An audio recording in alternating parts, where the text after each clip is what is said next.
बिस्मिल्लाहिर्रहमानिर्रहीम। अस्सलाम वालेकुम। मैं हूं हारून अब्बासी। नाज़रीन इकराम, अम्मार नामी एक बच्चे की मौत ने पाकिस्तान का 75 साल से गला सड़ा जो निज़ाम है उसको नंगा करके रख दिया है। पाकिस्तान में जिस तरह से कानून नाफिज करने वाले इदारे जिस तरह से काम करते आए हैं और जिस तरह से जो इस एक साल में पिछले तकरीबन 9 अप्रैल के बाद से ये जो 1.5 साल का अरसा गुजर चुका है, इसमें जो कुछ हुआ है वो पाकिस्तान की एग्जैक्ट तारीख पूरी दुनिया को वो पाकिस्तान का नक्शा गया है। अब आप सुन लीजिएगा कि ये नक्शा क्या गया है। पूरी दुनिया इस वक्त उस नन्हे बच्चे की मौत पर रंजीदा है। पाकिस्तान में जिसको बताया है, जिसको उसकी तफसील बताई है, उस इंसान, मैं यकीन से कह सकता हूं कि वो हर इंसान परेशान है और हर आंख अश्क बहार है, क्योंकि उस बच्चे की स्टोरी ये है कि उसके बाप को 9 मई के वाकयात में मुलव्वस करवा कर और उस पर यह इल्ज़ाम था कि 9 मई वाले दिन वो सहूलतकारी करते रहे। चूंकि वो साबिक पाकिस्तान तहरीक इंसाफ के टिकट होल्डर रहे हैं, उनका बेटा अम्मार जो है वो इस वक्त दुनिया से रुखसत हो चुका है। उस बच्चे की वीडियोस कुछ वायरल हुई जब उसके नाक में नलकी थी और उसके जो चाचा हैं वो वीडियोस बनाकर अपलोड करते रहे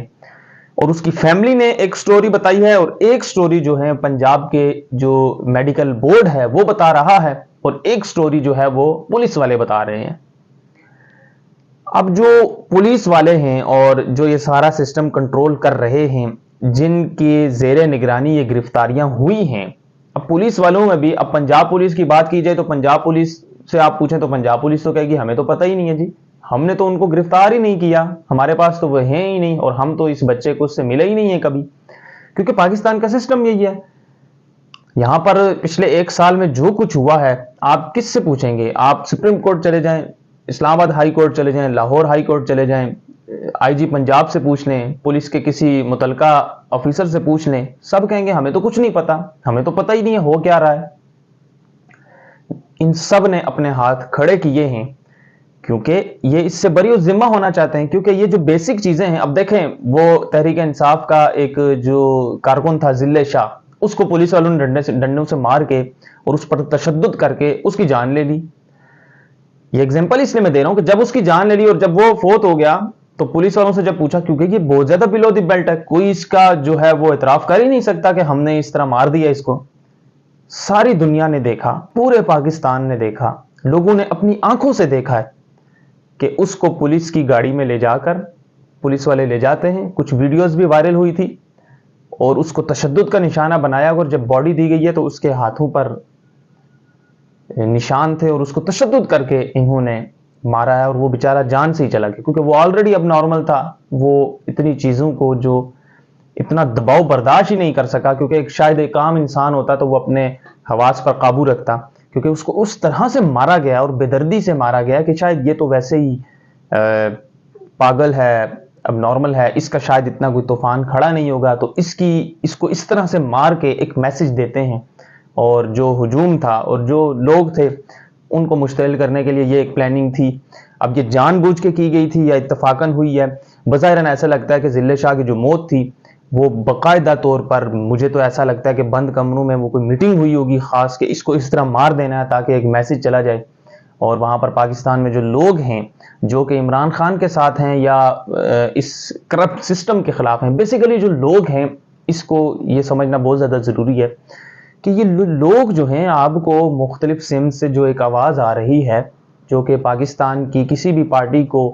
सपोर्ट करने का उनका कोई मकसद नहीं है, ये इस करप्ट और गंदे गलीज सिस्टम के खिलाफ उनकी एक आवाज़ है। उन लोगों को आप पीटीआई का कारकुन कह दें, मुस्लिम लीग नून का कारकुन कह दें, पीपल्स पार्टी का कह दें, एमक्यूएम का कह दें, किसी को भी कह दें, ये हर वक्त हर दौर में कुछ ऐसे लोग रहे हैं जिनको इस गंदे निज़ाम से नफरत है, वो इस निज़ाम के खिलाफ हमेशा से। अब जो पार्टी इस करप्ट निज़ाम के खिलाफ अपनी आवाज़ उठाती है वो लोग उसका साथ दे देते हैं। मैं आपको गिनवा देता हूं, जरदारी ने जब बेनज़ीर का कत्ल हुआ उसके बाद जरदारी ने पाकिस्तान खप्पे का नारा लगाया और इस सिस्टम की मुखालफत की और वो फिर इक़्तिदार में भी आए بڑے پیمانے پر لوگ ان کے ساتھ تھے بے نظیر بھٹو شہید کی وجہ سے۔ اس کے بعد نواز شریف صاحب نے اس کرپٹ نظام کی جو ہے کہا جی ہم یہ سسٹم چینج کر دیں گے، ہم یہ کر دیں گے، وہ کر دیں گے۔ پاکستان کی اسٹیبلشمنٹ اور پاکستان کی فوج کے بارے میں بھی ان کے کچھ بیانات تھے، اور اس سسٹم کی جب انہوں نے مخالفت کی وہ لوگ ان کے ساتھ دوبارہ ہو گئے، اور جب لوگ ہوئے تو پھر وہ وزیر اعظم بنے۔ اب عمران خان صاحب نے اس سسٹم کی مخالفت کی کہ یہ سسٹم ٹھیک نہیں ہے، پاکستانیوں کے لیے یہ ہے وہ ہے، مسائل ہیں، انصاف کا نظام نہیں ہے، پولیس کے نظام میں ٹھیک کر دوں گا، یہ کر دوں گا، وہ کر دوں گا۔ بیسیکلی اگر دیکھا جائے تو پاکستان میں وہی لوگ سیاستدان کامیاب ہوئے ہیں، اور بڑے پیمانے پر وہ لوگ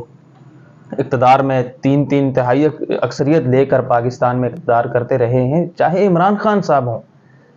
بیسک جو ایجنڈا اور بیسک جو ان کا جو مقصد ہے وہ دیکھا جائے تو سب کا یہی رہا ہے کہ یہ کرپٹ سسٹم سے ختم، اس کرپٹ سسٹم سے پاکستانی عوام کا ان کو چھٹکارا دینا ہے۔ اس میں تمام لوگ ناکام ہوئے ہیں، عمران خان صاحب ناکام ہوئے ہیں یا ان کو ناکام کیا گیا ہے، بہرحال یہ الگ بحث ہے، لیکن ناکام سارے ہوئے ہیں۔ نام انہوں نے لیا ہے اس کرپٹ سسٹم سے چھٹکارے کا، اور جس کی وجہ سے کسی نے سروائیو کیا ہے، لیکن بہت زیادہ ہی بہتر اور بہت زیادہ بہتر یہ خیر بہت زیادہ لمبی بحث ہے کہ پاکستان کا سسٹم اس نہج پر کیوں پہنچا۔ لوگ گھروں کی چیزیں بیچ کے بل جمع کرانے، بجلی کے بل جمع کرانے پر مجبور ہوئے ہوئے، اور جس طرح سے لوگ رو رہے ہیں، جس طرح سے لوگ اس وقت مشکل کی زندگی گزار رہے ہیں، یہ کسی سے بھی ڈھکی چھپی نہیں ہے۔ آپ اپنے اپنے حالات دیکھ لیں کہ آج سے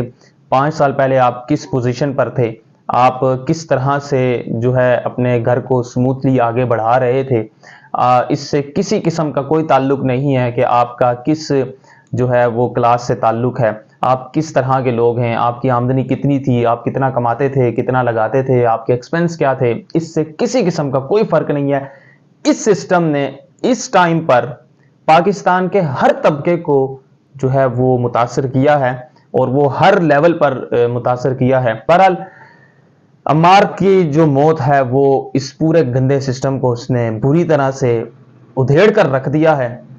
اور اس کو جس طرح سے ذہنی دباؤ کا شکار ان لوگوں نے کیا، اور انہوں نے کسی قسم کا کوئی لحاظ نہیں رکھا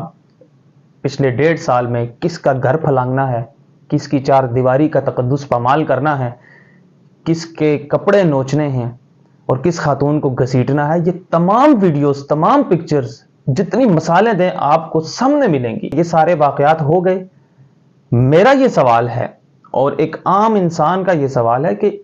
اس کا ذمہ دار کون ہے؟ ہمیں اس کی ذمہ داری قبول کروانی ہے کسی نہ کسی سے، جو اس کی ذمہ داری قبول کرے گا کہ یہ سارا سسٹم اس کے زیر نگرانی ہوا ہے، اور وہ جو لوگ ہیں ان سے ذمہ داری قبول کروانا پاکستانی عوام کا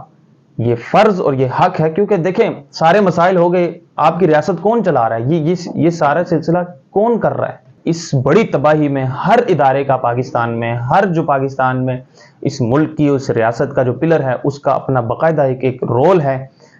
یہ بیٹھ کے حساب لگانا ہے کہ کس کا زیادہ اور کس کا کم ہے۔ مجھے اجازت دیجیے گا، اپنا بہت سارا خیال رکھیے گا۔ اللہ حافظ۔